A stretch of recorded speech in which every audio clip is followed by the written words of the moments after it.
Yes, somebody media, I'm back again here. Thank you for watching. Thank you for subscribing, liking, sharing, commenting on every video I post here at SBM. Yes, SBM is a social media platform handling SB construction company, your number one construction company in Uganda. Yes, tubagala nnyo mikwano gyaffe, baganda baffe, ba newcomer, ba followers abapya, ya just feel at home.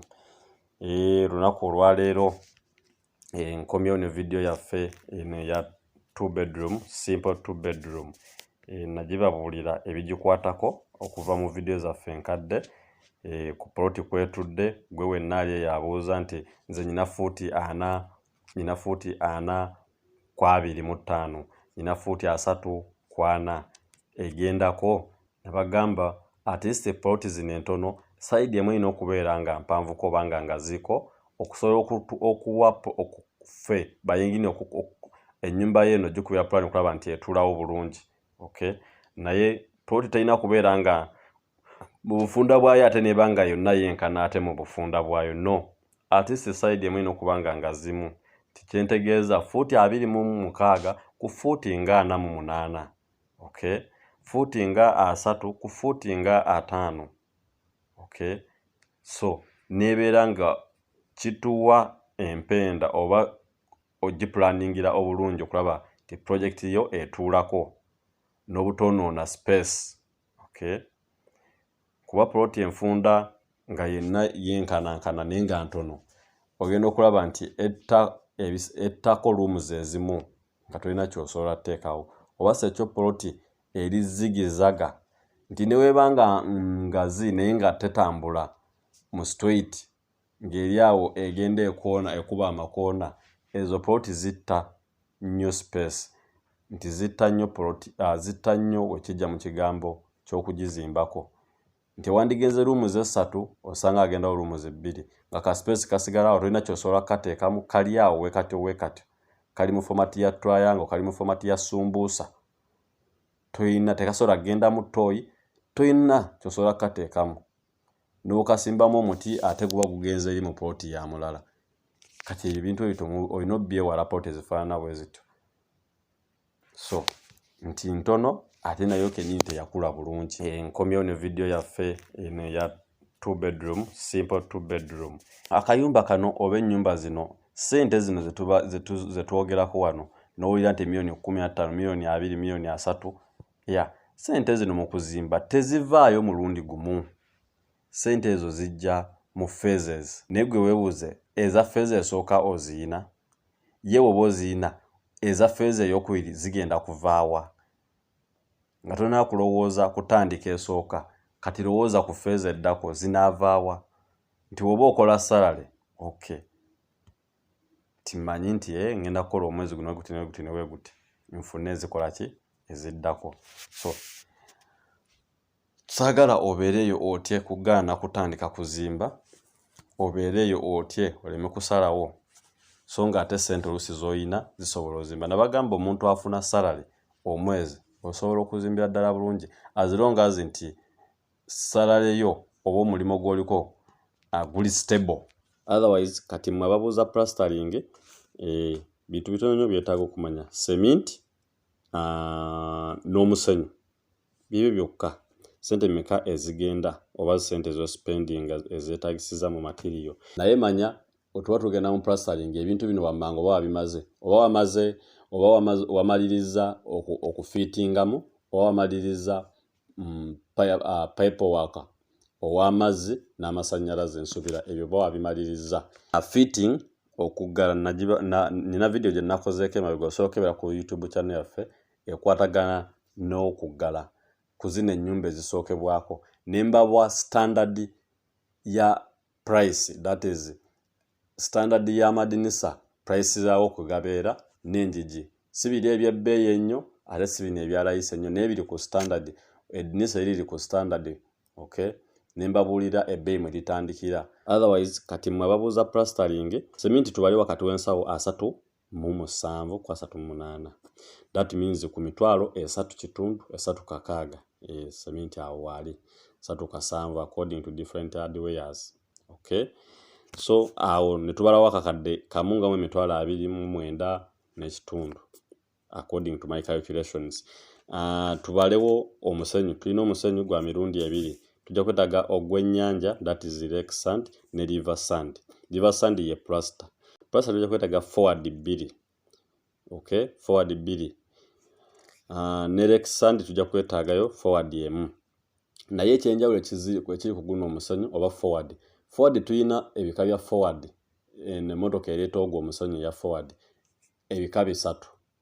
Tulina nesooka eri flat, like ereeta omusenyu ebeera flat, gubeera flat kuli. Ne tukubeerako ne guno gubeera hipped nga kuliko akasozi guyiseeko bwe bati ku mmotoka. Ne wabeerawo ne guli ogwa forward ya box. Baba forward eyo nga bagiddamu ne bagizimbako box. So ezo prices za gundi z'omusenyu gwe ziba za njawulo era ne quantity eba ya njawulo. So kati ffe bayinginiya tubala bubazi ntugamba okusinziira ku eno project omusenyu gwe twetaaga wonayita buli obumotoka obutono ogenda kuba oli mu loss buba bugenda kukubbisa ekitegeera. So leka tulete forward box, leka tulete forward kiswa oba forward hip. Okay, katulete sino tracker. Okay, so awo wonna we tutambulira ekijja ku ky'omusenyu. So kati wano forward tugenda kwesa forward kiswa, that is forward hip, omusenyu nga guyiseeko we guti. So yeeyo gye tugenda okukozesa, whereby ogwa plaster etambula wakati w'emitwalo 38. Okay, so ze motoka 2, that is emitwalo 776. Ate ogw'ennyanja emitwalo 24,205. Okay, so kyekinyinza obbagamba ku musenyu. Tujja kwetaagayo n'amayinja kuba tulina okuyuwa enkokoto ate n'okuba kasiiringi. Guno omusenyu guba gukola ki? Gutukolera n'okubamu kasiiringi. Okay, engalama. So twetaaga amayinja okuyuwa enkokoto. Okay, so awo giba forward 1 ey'emitwalo 26. Awo w'ogatta zonna ewamu kubanga bulidde bye bikulu. Bye bikulu. Ewamu mu material oba oli mu $2,500,000 oba $2,600,000. Onaabweyongeramu awo oyinza okubala transport. So awo ebyeyongeramu byinza okweyongeramu ebiri relevant, amazzi agagenda okukozesebwa, emiti, ogulayo emisumaali, awo emiguwa. Nemusire ebimu byasigaddewo ku stage ziri ezibaddeko emabega. Nenze nkuwadde quantity ya material ne price kyekikulu. So njagalanga nnyo mu quoting ebintu bino. Nze mostly mbawa major items. Kati buno obuntu obuli minor obubeera nga tugenze mu action obeera tubugattirizaako ne tubugattirizaako naye nga bino ebikulu ebintu omuntu wayinza okubbira nze nkuwadde oba gwe woyinza okwagala okumanya mba nkuwadde. So naye tobeera lazy, toweetuulako, go extra mile okubaako nawe ng'ogatheringa information endala. So ke kasente ke tuba twetaaga kweyolevu. Okay, gwe eyandyetaaze okuplastaringa akayumba akafaanana we kati. So tobeere eyo noweetuulako n'ogamba ennyumba yagaanye. So kyekyo. Labor cost negotiatinga ne yinginiyawo. Okay, akuba kuteesaganya ne yinginiyawo naye nga mu lulimi oluzimbi oba mu format naye nga mu lulimi oluzimbi tugamba 35%. Okay, oba 30%. Awo tutandikira okunegotiatingira bwe tudda mu kukola ki ku kya labor. So nabagamba eyo percentage tugikwata by total number of total amount of material. Tugikwata ne tumultiplyingamu ne sente zino ze tufunye mu material, that is material cost times 30%. Okay, kyetukola n'oba ng'osobola okufuna labor cost. Naye awo tutandikira okunegotiatinga kyenyinza okugamba n'olw'ensonga eyo wezigattako oba ojja kufuna exactly amount. So kati ogenda ezo stage zonna wezigatta gw'abadde afollowinga oba olina okumanya ennyumba eyo weeba eyimiridde. Otherwise ngenda kuba mbakomya wano naye ng'obuyumba buti tubwagala nnyo obukolera bakirayanti baffe ba muntu ba wansi, tubwagaliza nnyo oba azinawa company tubwagaliza nnyo nga tutekawo zi offer tya gwa kasente ko oba okayina okusinziira ku stage ezo nga woziwulidde.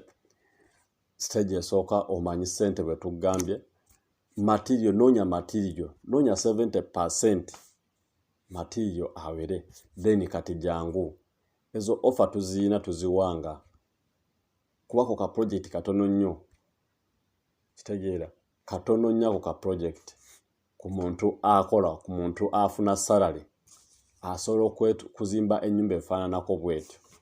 So kati faawe tuviirayo nga company tugamba omuntu akola salary ayingiza salary nti buli mwezi akola bamusasula, tusobola okukoteekawo embeera emusobozesa okulaba nti asobola ozimba ennyumba eyo gy'ayagala oba akayumba kafaanana we kati.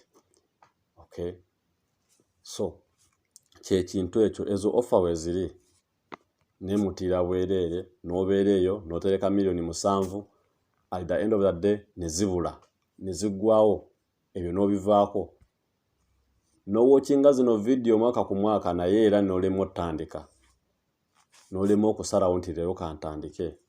So toweetuulako gwe noonya material cost then ebisigadde ojje tutuule ku table kuba this is a company whereby eyagaliza okubaako naye ekyokola ki kyotandika. Buno bu project obutono tube nga tukuyambako okulaba nti tutambulira wamu. So atwagala yita ku namba zaffe ezo obe nga twongera okwogera ebisingawo gwe wenna akayina naddala nga toli wala nnyo out of Kampala. Okay, nti oyeyo Kiryandongo oyeyo Nakapiripiti no obeera oliko wala accordingly. Yeah, otherwise netuyinza otuukayo naye ng'onu condition nti you are prepared we tugenda phase tugenda okukola eziwerako. So ngenda kubamba komyano tubaagala nnyo SB Construction. See you next time. Bye bye.